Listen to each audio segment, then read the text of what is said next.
Hello student, आप कैसे हैं? हिंदी क्लासेस में आपका स्वागत है। आज जो पाठ पढ़ाने जा रहे हैं उस पाठ का नाम यह दंतुरित मुस्कान तथा फसल है, जिसको कवि नागार्जुन ने लिखा है। तो पाठ की रूपरेखा, यह दंतुरित मुस्कान कविता के अंतर्गत कवि ने एक छोटे बालक की मुस्कान का वर्णन किया है। बालक की मुस्कान को अमूल्य माना गया है। बालक की मनोहारी मुस्कान को देखकर उदासीन व्यक्ति के जीवन में भी रस भर जाता है। प्रतिवादी विचारधारा के प्रतिनिधि कवि नागार्जुन का वास्तविक नाम वैद्यनाथ मिश्र था। साहित्य के क्षेत्र में वे नागार्जुन के नाम से प्रसिद्ध हुए। उनका जन्म सन 1911 में बिहार के दरभंगा जिले के सतलखा गांव में हुआ। उनकी प्रारंभिक शिक्षा संस्कृत पाठशाला में हुई। वर्ष 1936 में वे श्रीलंका जाकर बौद्ध धर्म दीक्षित हो गए। वर्ष 1938 में वह स्वदेश लौट आए। तो पहला पद है, यह दंतुरित मुस्कान मृतक में भी डाल देगी जान। धूल धूसर तुम्हारे ये गात,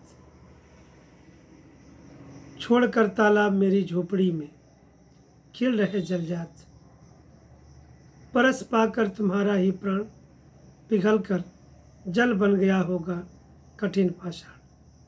छू गया तुमसे कि झरने लग पड़े से पालिका के फूल, बांस था कि भंवर। दंतुरित का अर्थ होता है बच्चे के नए नए निकले दांत। मृतक मिस मरा हुआ, अर्थात उदास हृदय वाला व्यक्ति। धूल धूसर, धूल मिट्टी में सने हुए। गात का अर्थ होता है शरीर।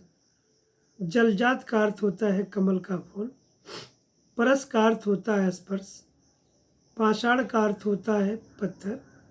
शेफालिका का अर्थ होता है एक पौधे का नाम।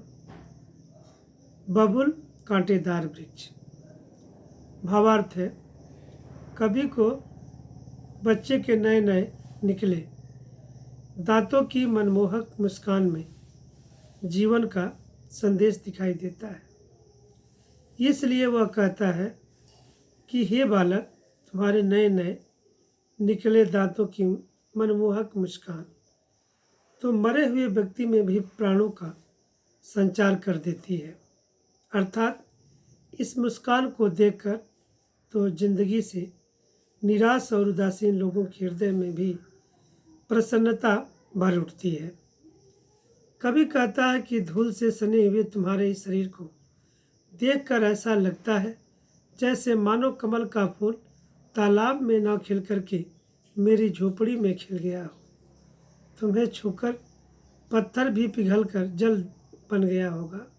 अर्थात पत्थर दिल वाले व्यक्ति ने जब तुम्हारा स्पर्श किया होगा तो वह भी पत्थर के समान अपनी कठोरता को छोड़कर विनम्र बन गया होगा। तुम्हारा स्पर्श इतना कोमल है कि बांस या बबूल से भी शेफालिका के फूल झड़ने लगे होंगे। अर्थात तुम्हारे स्पर्श से कठोर हृदय वाला व्यक्ति भी सहृदय बन गया होगा।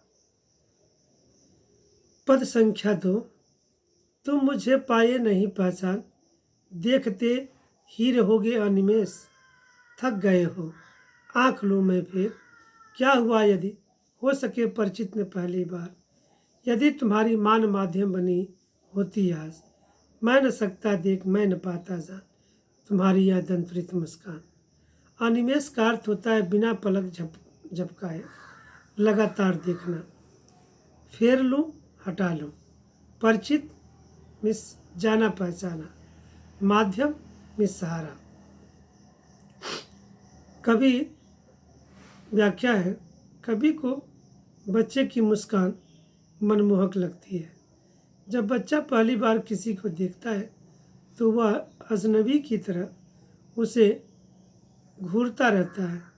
इसी कारण कभी बच्चे से कहता है कि तुम मुझे पहचान नहीं पाए हो। इसी कारण लगातार बिना पलक झपकाए अजनबी की तरह से देख रहे हो। कभी बच्चे से कहता है कि इस प्रकार लगातार देखते रहने से तुम थक गए होंगे, इसलिए मैं ही तुम्हारी ओर से अपनी आंखें हटा लेता हूँ।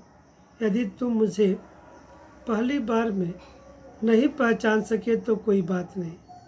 यदि तुम्हारी माँ तुम्हारा परिचय मुझसे न कराती, अर्थात यदि तुम्हारी माँ तुम्हारे और मेरे बीच माध्यम का काम न करती, तो तुम मुझे देखकर हंसते नहीं और मैं तुम्हारे ही नए नए निकले दांतों वाली मुस्कान को देखने का सौभाग्य प्राप्त न कर पाता। तीसरा पद्यांश है, धन तुम भी माँ भी तुम्हारी धन, चिर प्रवासी मैं इतर मैं यन। इस अतीत से प्रिय तुम्हारा क्या रहा संपर्क, उंगलियां माँ की कराती रही हैं मधुपर्क। देखते तुम इधर कनखी मार और होती जब की आंखें चार, तब तुम्हारी दंतुरित मुस्कान मुझे लगती बड़ी ही क्षमा। चिर का अर्थ होता है लंबे समय से, प्रवासी का अर्थ होता है विदेश में रहने वाला, इतर का अर्थ होता है दूसरा, संपर्क का अर्थ होता है संबंध, मधुपर्क का अर्थ होता है शहद, घी, दही, जल और दूध के मिश्रण से तैयार हुआ पदार्थ, जिसे कुछ लोग पंचामृत भी कहते हैं। कनखी का अर्थ होता है तिरछी नज़रों से देखना, छविमान का अर्थ होता है सुंदर। भावार्थ है, कभी बच्चे की मधुर मुस्कान देखकर कहता है कि तुम धन्य हो और तुम्हारी माँ भी धन्य है जो तुम्हें एक दूसरे का साथ मिला है। तो मैं सदैव बाहर ही रहा, तुम्हारे लिए मैं अपरिचित ही रहा, मैं एक अतिथि हूँ। हे प्रिय, मुझसे तुम्हारी आत्मीयता कैसे हो सकती है, अर्थात मेरा तुमसे कोई संपर्क नहीं रहा। तुम्हारे लिए तो तुम्हारी माँ की अंगुलियों में ही आत्मीयता है, जिन्होंने तुम्हें पंचामृत पिलाया, इसलिए तुम उनका हाथ पकड़कर मुझे तिरछी नज़रों से देख रहे हो। जब तुम्हारी नज़रें मेरी नज़र से मिल जाती हैं, तब तुम मुस्करा देते हो। उस समय तुम्हारे नए नए निकले दांतों वाली मधुर मुस्कान मुझे बहुत ही प्रिय लगती है।